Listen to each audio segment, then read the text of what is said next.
So apparently, the Switch era is Nintendo's worst era ever for Nintendo.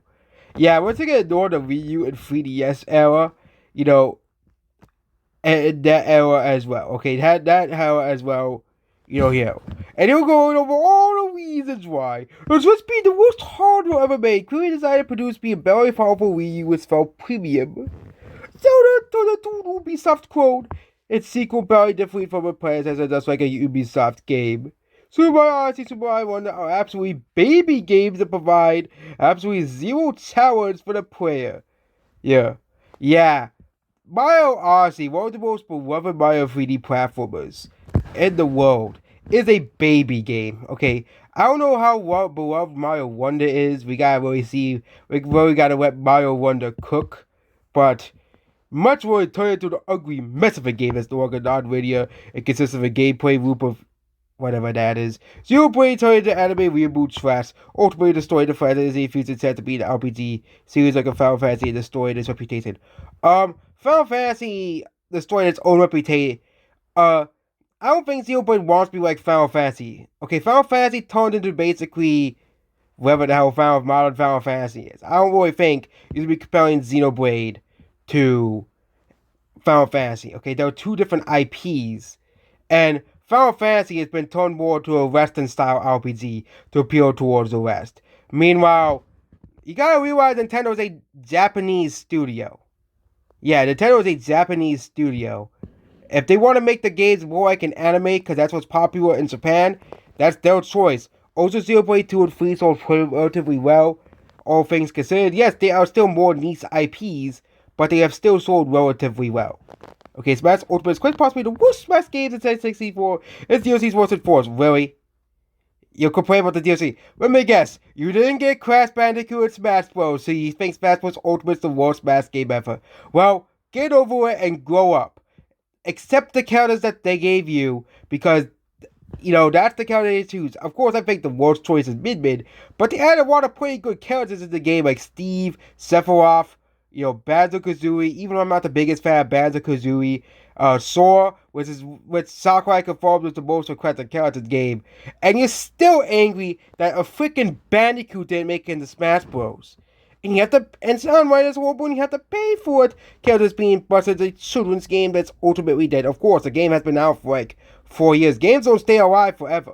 Okay, not every game is a Minecraft that can stay alive for a decade, or Fortnite, which can magically somehow stay alive, mostly due to collabs for like 5 years.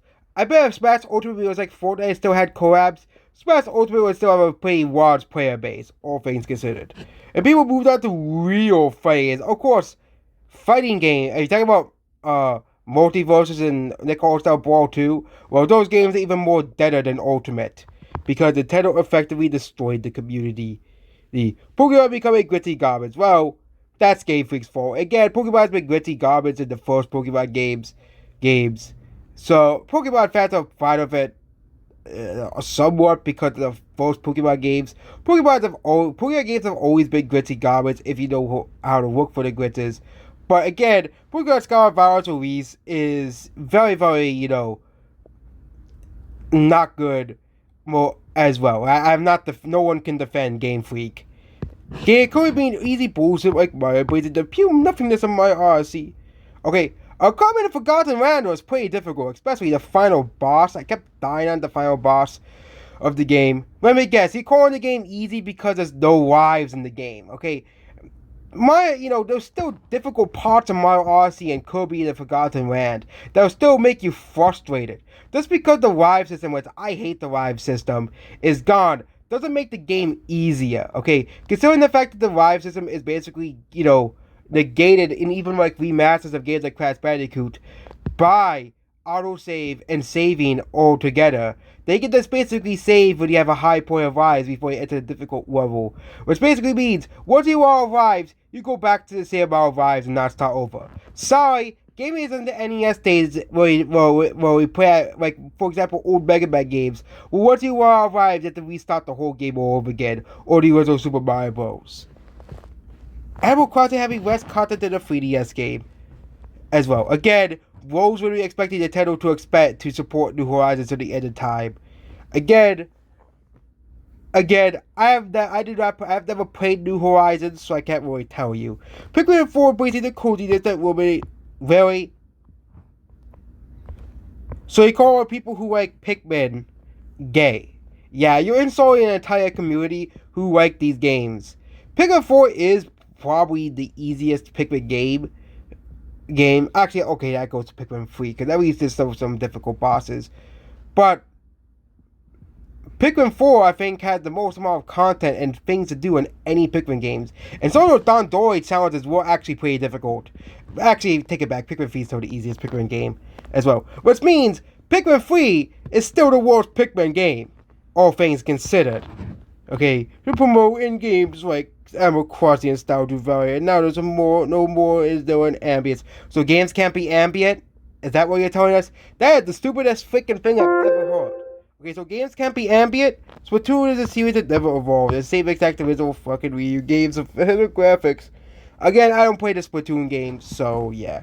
Bitter Free killed the franchise of its city handling, so bad that Kamaya leaves the studio. Again, Bayonetta is not Nintendo's IP. The Bayonetta is owned by Sega. Same thing as Shin Megami Tensei. I don't know why you guys talking about both of those IPs. Those are not Nintendo IPs. Those are Atlas and Sega IPs respectively. Phantom being reanimated to the 3DS games and ended up becoming a Genshin Impact clone. Oh yeah. Mind me tell you that Genshin Impact is ripped off of Breath of the Wild as well. And there's some bunch of other complaints here that I'm not gonna go over. We're talking about the quality of the games. And not to mention that Paper Mario is completely dejected from this argument.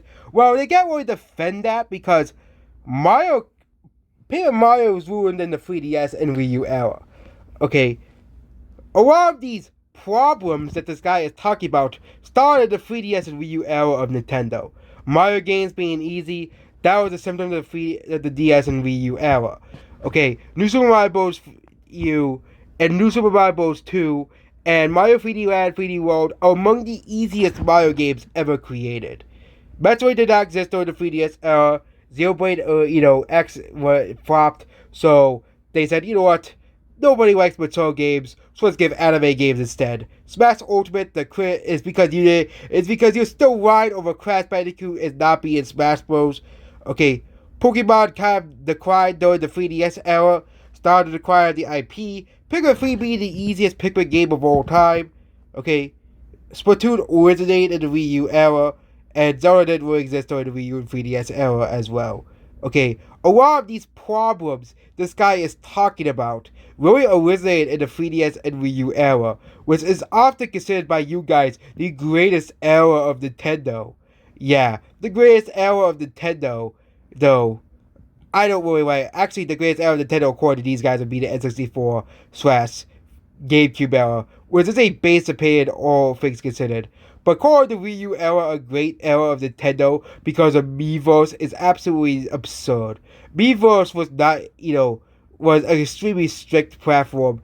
Okay, if you thought Twitter's censorship pre-Elon Musk was bad, well, you can simply just say you don't like a game, you get banned off of Miiverse. Yeah, Nintendo isn't dead, considering the fact that the Switch sold 142 million copies, and whatever they're doing at the Switch in these games, apparently people want to buy these games. You must be an absolute minority of gamers dead who do not like modern era Nintendo. If you hate modern era Nintendo so much, just play PC gaming instead. I'm sorry, there's tons of indie games that are worth your time on the PC. So yeah, that's it about this video here. Goodbye.